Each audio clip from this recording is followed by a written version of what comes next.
Regarde là. La voix de Zaïd brise le silence. Un lièvre. Je tourne mon regard vers le paquet de fourrure grise qui s'est échappé d'un buisson, tandis que Zaïd descend de sa selle et détache la masse en bois accrochée au pommeau.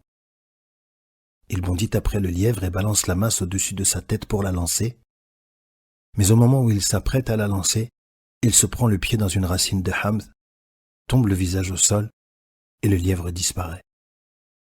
Voilà un bon souper qui s'en va, dis-je en riant, tandis qu'il se relève, regardant d'un air triste la masse qu'il tient dans sa main. Ne t'en fais pas, Zaïd. Ce lièvre ne nous était évidemment pas destiné. Non, pas du tout, répondit-il un peu étourdi. Je vois alors qu'il boite douloureusement. T'es-tu fait mal, Zaïd? Oh, ce n'est rien. Je me suis juste tordu la cheville. Ça ira mieux dans un instant. Mais cela ne s'arrange pas. Après 1 heure en selle, je peux voir des perles de transpiration sur le visage de Zaïd.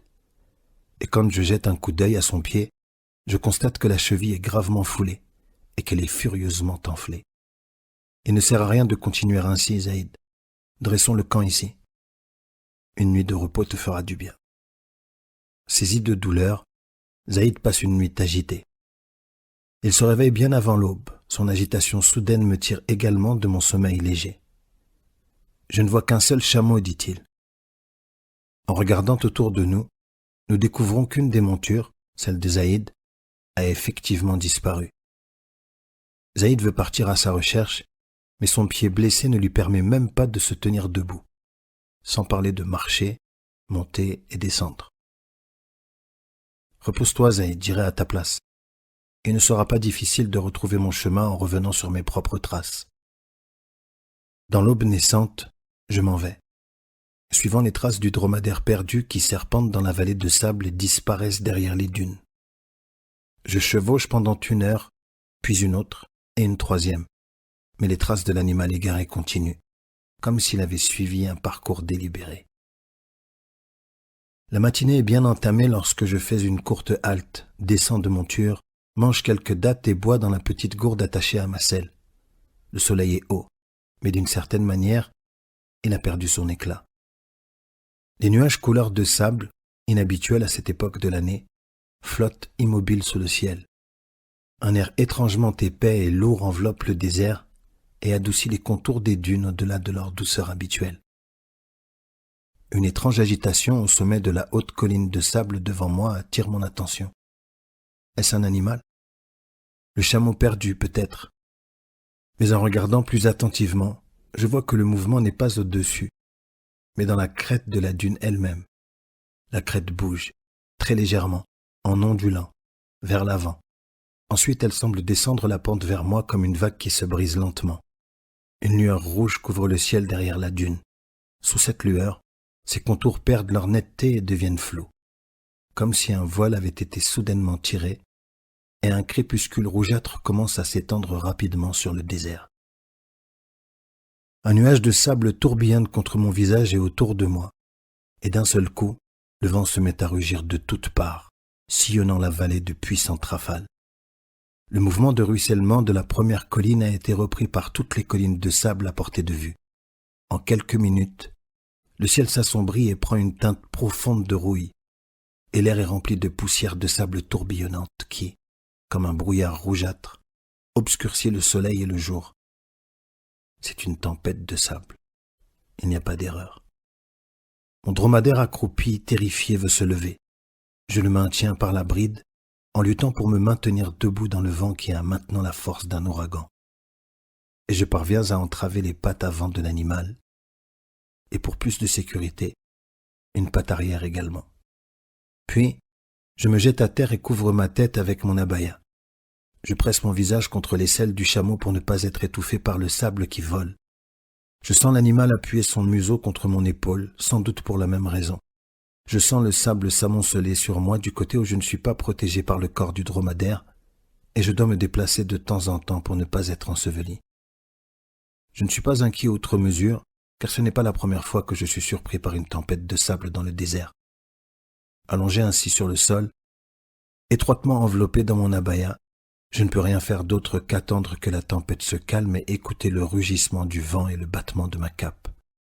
qui bat comme une voile relâchée, plutôt comme une bannière dans le vent, tel le battement des bannières tribales portées sur de hautes perches par une armée bédouine en marche, tout comme battait et flottait, il y a 5 ans environ, la bannière des cavaliers bédouins du Najd. Des milliers d'entre eux, moi parmi eux, retournant de Arafat à la Mecque après le pèlerinage. C'était mon 2e pèlerinage.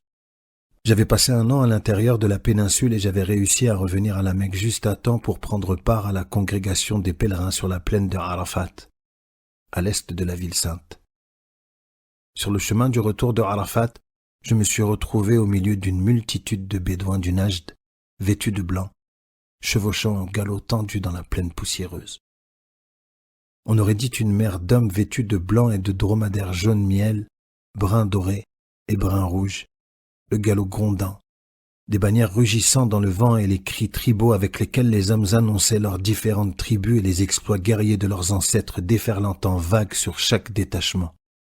Car pour les hommes du Najd, hommes des hauts plateaux de l'Arabie centrale, la guerre et le pèlerinage proviennent de la même source. Les innombrables pèlerins venus d'autres pays, d'Égypte, d'Inde, d'Afrique du Nord et de Java, peu habitués à un tel spectacle sauvage, se sont dispersés dans la panique à notre approche, car personne n'aurait pu survivre en restant sur le chemin de cette armée foudroyante et tout cavalier qui serait tombé de sa selle au milieu de ces milliers de montures au galop aurait connu une mort instantanée. Aussi fou que soit ce galop, j'ai partagé cette frénésie et je me suis abandonné à la charge, au tumulte, à la ruée et au rugissement avec une joie sauvage dans le cœur. Le vent qui me caressait le visage chantait « Tu ne seras plus jamais un étranger, plus jamais parmi ton peuple. » Et alors que je suis allongé dans le sable sous mon abaya battant au vent, le rugissement de la tempête de sable semble répéter l'écho. Plus jamais tu ne seras un étranger. Je ne suis plus un étranger. L'Arabie est devenue ma maison.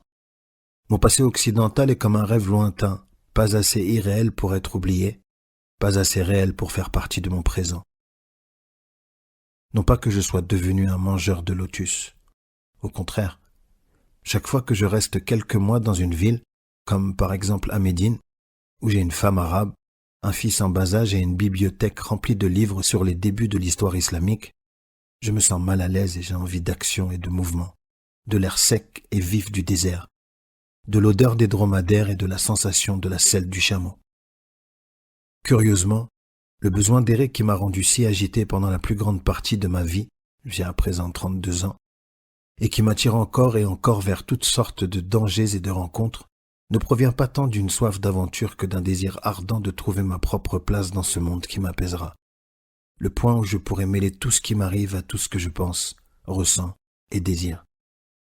Et si je comprends bien, c'est ce désir de découverte intérieure qui m'a conduit, au fil des ans, dans un monde entièrement différent, tant par ses perceptions que dans ses formes extérieures, de tout ce à quoi ma naissance et mon éducation européenne semblaient me destiner.